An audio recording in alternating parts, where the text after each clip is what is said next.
In this lesson, we are going to talk about transformations. Now, transformations in general are when something changes.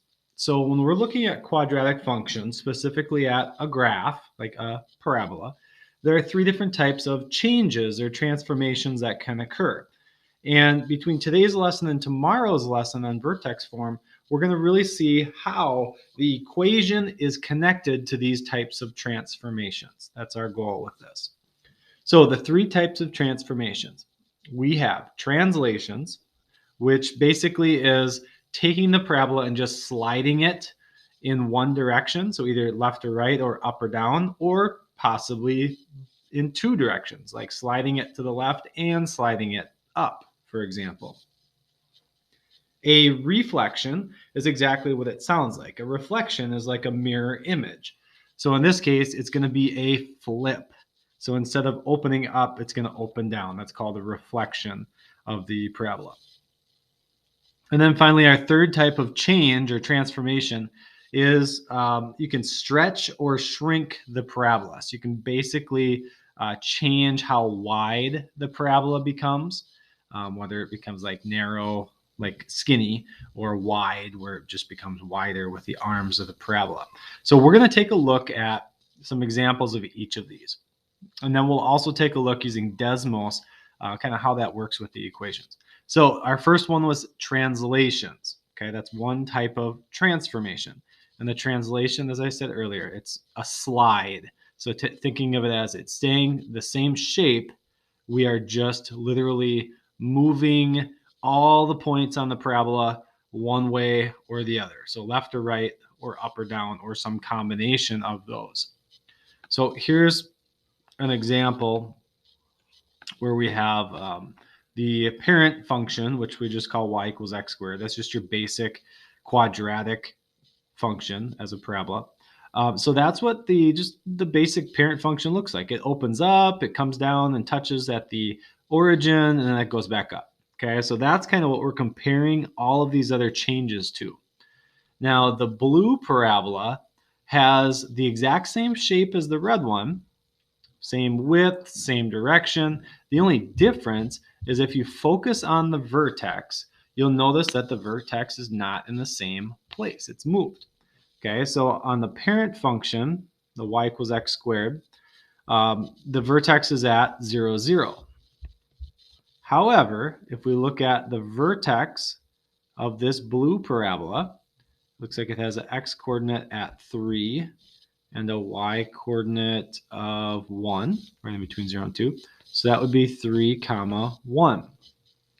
So this parabola was actually shifted or translated 3 units to the right and then up one space, up 1 unit. So that's how we describe a translation. It's like a slide. Just took the vertex and moved it left or right, and then possibly up or down as well. So that's a translation. Now, a reflection is a flip. It's like a mirror image. So if we look at our original y equals x squared, again, that's the one that comes down to the origin and then turns and goes back up. A graph that's been reflected is one that actually just kind of mirror image. Think of the x-axis here as being like, have you ever seen a picture or maybe even been out on by a lake when it's really calm and you can see the reflection of the actual image above is reflected on the water and it looks like it's below the level of the water? That's kind of what's happening here. This is just a reflection of the entire parabola. Okay, so when you have a flip like this, we actually call that a reflection, is the proper term. The third type is when the parabola has either a stretch or a shrink, which we can also call a compression. So when something is shrunk, it's kind of made smaller, and that's a compression when it's pushed together.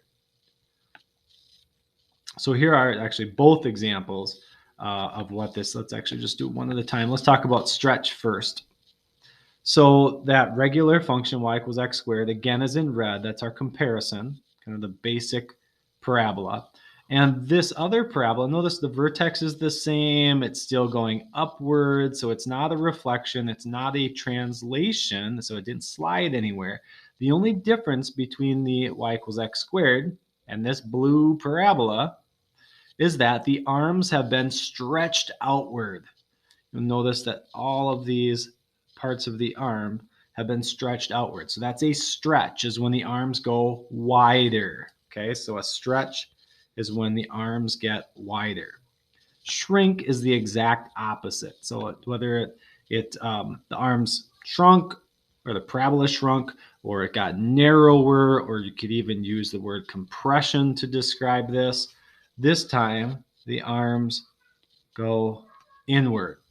Okay, so for the regular function that we're comparing it to is the red one, y equals x squared. It has the same vertex as the blue parabola.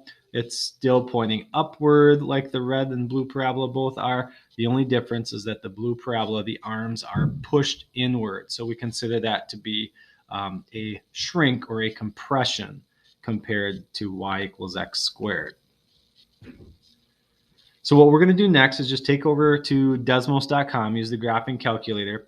And this is something we're going to look at actually in day 6. This is the vertex form of an equation. And that's really what we're going to use with Desmos to kind of model what's happening.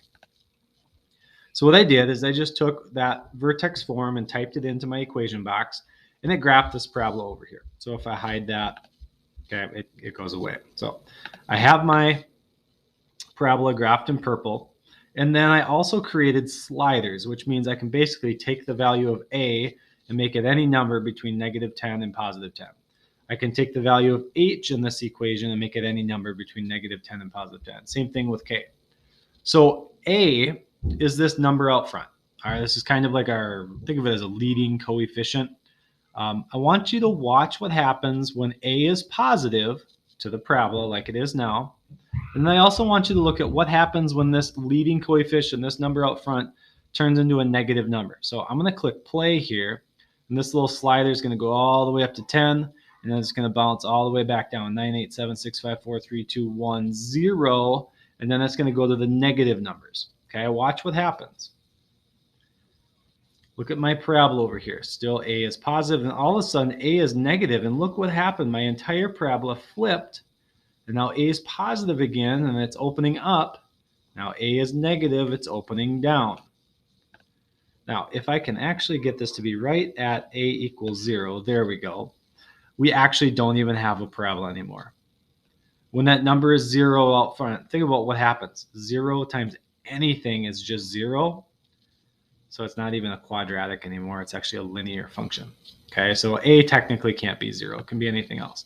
So if I make it a equals 1, how did that 1? There we go. That's just your parent function. Remember that y equals x squared. If I make that a little bit bigger and increase that value, notice what happens to my arms of the parabola. They shrink together. They get compressed together. The bigger that value, the closer these arms get to touching. They're not actually ever going to touch in theory, but they get closer and closer, and they look like they will. When I make this smaller, they get wider, wider, wider, wider, until I get to a value of a equals 1. Back to that parent function. Now, between 0 and 1, there are these other numbers, like 0.1, 0.2, 0.3, and so on. And if I go between 0 and 1, it's then going to make my parabola wider. Notice how the arms are stretching out. And they're going to keep doing that until I get all the way down to like a equals 0, where I get that flat line because it's no longer a parabola. And then as soon as I switch over to the negatives, let me go one more spot, negative, it flips the entire thing down. And if I go to -1 instead of +1, it's basically that parent function, y equals x squared, but it's been rotated straight down. I should say reflected straight down. Okay, so that's what the power of a, that's what a does. Okay, the further away from 0, the more narrow your graph will get. The closer to 0, the wider your graph will get. Okay, so now let's look at what happens with h. So in the parentheses here, I'm subtracting a value, the h value, from x before I square the x. Okay, it'll make more sense tomorrow when we look at our vertex form lesson, but just wanted to introduce this. Watch what happens when I click play. Okay, as I go towards, so this is going towards negative numbers, what happened to our parabola? Looks like it's sliding to the left. As I get positive values for h, instead of having the vertex at the origin, everything just kind of slides to the right. So I'm just going to click play and let it go in a loop. It just keeps sliding back and forth all the way from negative 10 on the x-axis all the way up to positive 10 on the x-axis. It just keeps bouncing back and forth. So whatever that value for h is, that's going to be where it basically lines up on the x-axis. So let's see if I can stop it at negative 5. Ooh, I missed. Negative 4.34. Let's go to negative 5. There we go. Okay, so see how now it's right at negative 5. So h, or this value in the parentheses that's being subtracted from the x, is the number that kind of makes it slide left or right. Okay, so in the parentheses, that's the number that's going to make it slide to the left or to the right as a translation. Now, this k value at the end, so plus k, so whatever's not being squared, but it's just like plus 4, plus 9, plus negative 2. Watch what happens to the parabola. Any guesses? K is positive. Now k is negative. Go back to k is positive. And look what happened. It basically just went straight up and down. So the value of k appears to give it a translation that moves it up or down. So let's just say that I wanted to move my parabola. I wish there was a reset button. There we go.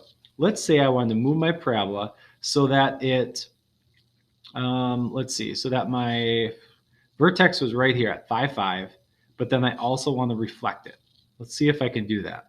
I want to move my vertex to the right 5 and up 5. Let's get that in position first. So h was the one that moved it to the right. Let's see. So if I go to the right towards positive numbers, yeah, there we go. So I'm going to move it over the 5. Good. First step complete. Now I need to move it up 5. That was the k value. Let's move that up 4.95. There we go. Okay, I've got the vertex in the right spot. Now let's see if I can flip this, if I can make it go downward instead of upward. You remember how to do that? It's this value of a, this number out front. I need to make that a negative number. Just remember to flip it. Positive numbers are only going to make it, shrink or compress. It's the negative numbers that are make it flip. And I'm going to try to just make it negative 1. I don't want to change how wide or narrow it is. I just wanted to flip it straight down. So I've moved my vertex as a translation, 5 units to the right, 5 units up, and I reflected the entire parabola downward. All right, so that's basically what we're going to have you do, or what I'm going to have you do is just investigate that a little bit in your assignment today. Feel free to use Desmos as a guide, and you can certainly try to create this. If you type in your equation, I'll show you how to do that. You type in this equation. All you have to then do is it says add slider, just click all, and it will add your sliders in there. Okay, so the basic parabola is when a is 1, but h and k are 0.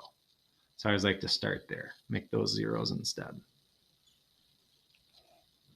And my trackpad is being very touchy right now. So anyway, I'll let you take care of that. Let me know if you have any questions. I know this might be a little bit tough today, but really stretch your thinking and do your best.